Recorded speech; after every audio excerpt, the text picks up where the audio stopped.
Hey everyone, today I'm going to show you how to build my updated zero-tick kelp farm design, which produces 72,000 drops per hour, or that equates to about 20 drops per second. And well, this is more or less the same farm as the one from a year ago. It's already been a year, it's pretty crazy, but I have an updated guide here.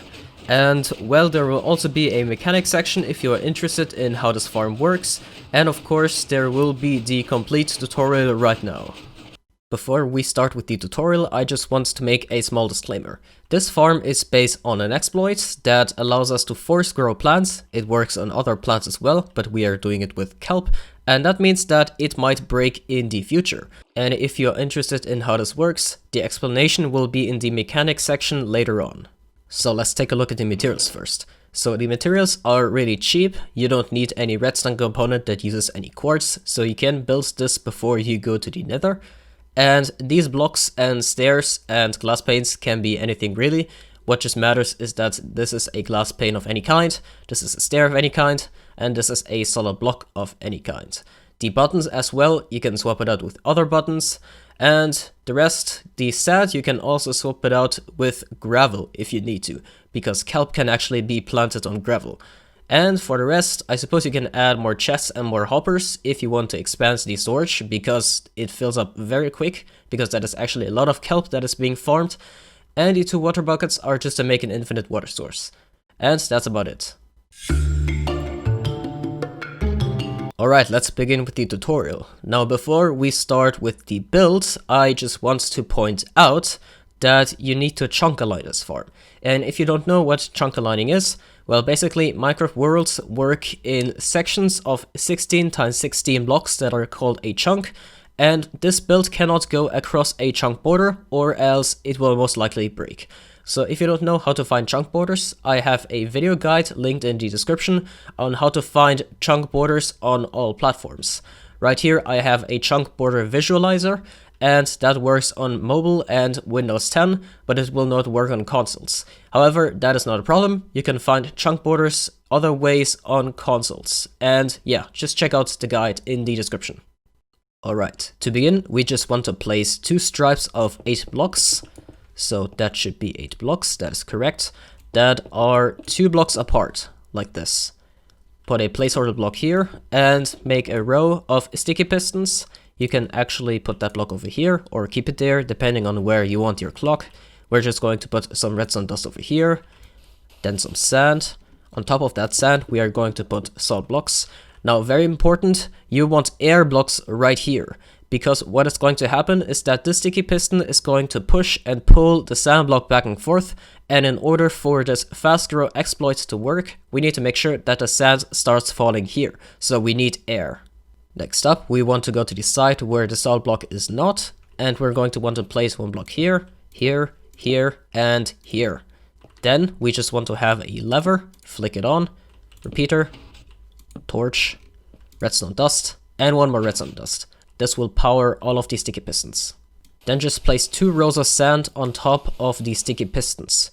What we can do then is place 1 torch here, another torch, yet another torch, just a row of solid blocks, and right on top of there, another torch. Then some redstone dust, and then we can hook up our normal pistons, and those are going to break the kelp. Let's place some more solid blocks around here and around here. And what we want to do then is set up our chests. So just put 4 double chests right here and then some hoppers on top. On top of the hoppers, you can place some glass panes. You need to crouch to place them, of course. And then just make a little staircase like this on both sides. Repeat that on the other side. Just like that. Now, what you want to do is take some stairs and place them upside down and facing forward like this. Place some salt blocks in front. Then you just want to get your buttons and place them on the underside. Next up, we want to waterlock all of these 8 stairs, and what we're going to do for that is we're simply going to make an infinite water source, and from there you can just keep picking up more water and keep waterlogging it. I'm in creative mode, so I don't need to do that, but basically you just tap or right click each one of those stairs and there will be water flowing down, and that's what we want it to look like.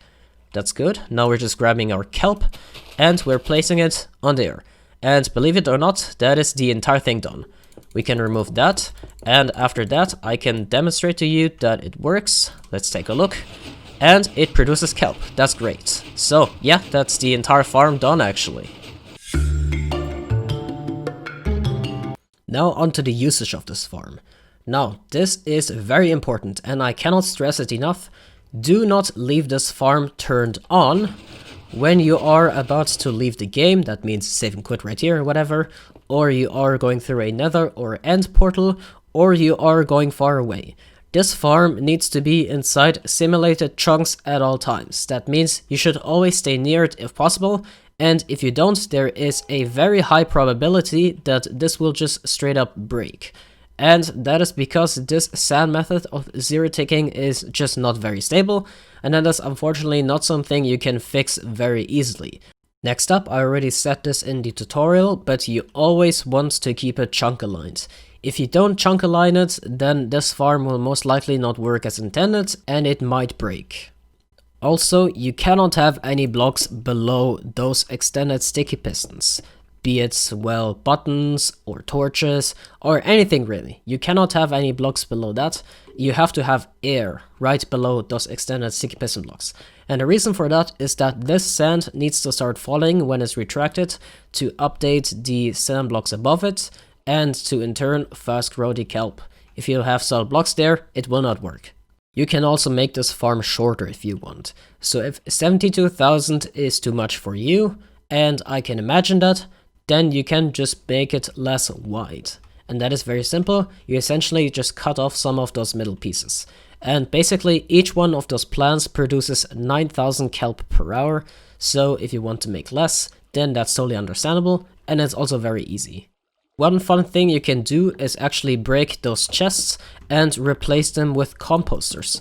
And once you have those composters, you can then have another chest, let's say right here, and then you just have some hoppers below that.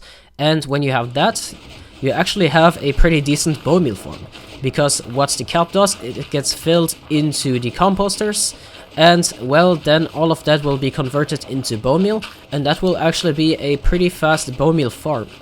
However, something to note with that is that composters have a small cooldown after they are filled, in which items cannot be put into them. And some of that kelp will hoard up in the hoppers if you run this for longer periods of time. But nonetheless, if you need a quick supply of bone meal, this is a nice way to do it. Now that the tutorial itself is done, we can now move on to the mechanics section. Now before I explain anything, I want to give appropriate credits. So, this method of zero ticking was actually initially discovered by me. So I was the person to discover that you can use sand to fast grow crops in Bedrock Edition. And then talented Chinese Minecraft technical players took it upon themselves to improve my concept. And well, they made it pretty much reliable, because the one that I had was not reliable at all, and it was actually very prone to breaking. So the very common design you see nowadays, unfortunately there is very little credit being given to either me or the people who came up with this one in particular, was designed by Inedible Bean, and I'm not sure if Only 21 designed it as well, but Only 21 also helped popularize it a little, so yeah, big thanks to them. If you don't believe me that I was the one to discover that you can use sand to fast grow crops in Bedrock Edition, you can take a look in my concepts and showcases playlist that is on my channel, and there is an unlisted video from November 11th of 2019, and that was the first instance of true zero-tick bamboo that did not have to make use of the edge of the simulation range. Well then, what does it mean and how does it work? Well, first of all, let's take a look at the term zero-tick, because it is actually thrown around quite a lot. So you see some Bedrock YouTubers who say zero-tick gold farm or zero-tick cobblestone farm, and I can guarantee you that those are either clickbait or they don't know what they're talking about, or both. In any case, the term zero-tick for fast-growing plant farms came from the Java edition actually, because plants work more or less the same way for growing or breaking in the Java edition. Now we can just demonstrate this very quickly by breaking the bottom plant, and you will see that the top plants one after another will break, but not all at the same time. As you can see, they broke one after another. Same one here as well. And when they break one after another, that more or less means that you can zero tick those plants. Not in all cases, but that is one indicator. Let me explain why. So you might know that most plants rely on so-called random tick speed to grow. So we can take a look in the world settings and you will see it's down here. This is the random tick speed, and depending on the random tick speed, the plants will grow faster. Now, zero tick does not have anything to do with random tick speed actually. You can even set the random tick speed to 0. The natural growth will not work anymore. However, as you can see, it will still grow. So we are actually forcing the plants to grow. How does it work then? Well, let me explain. So you might know that the game processes things at a rate of 20 ticks per second.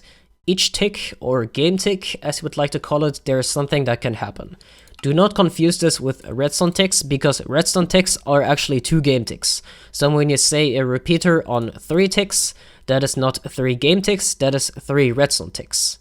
Anyway, the reason why these fast grow farms are called zero tick is because we are actually removing a living condition of a plant and returning it in the same game tick.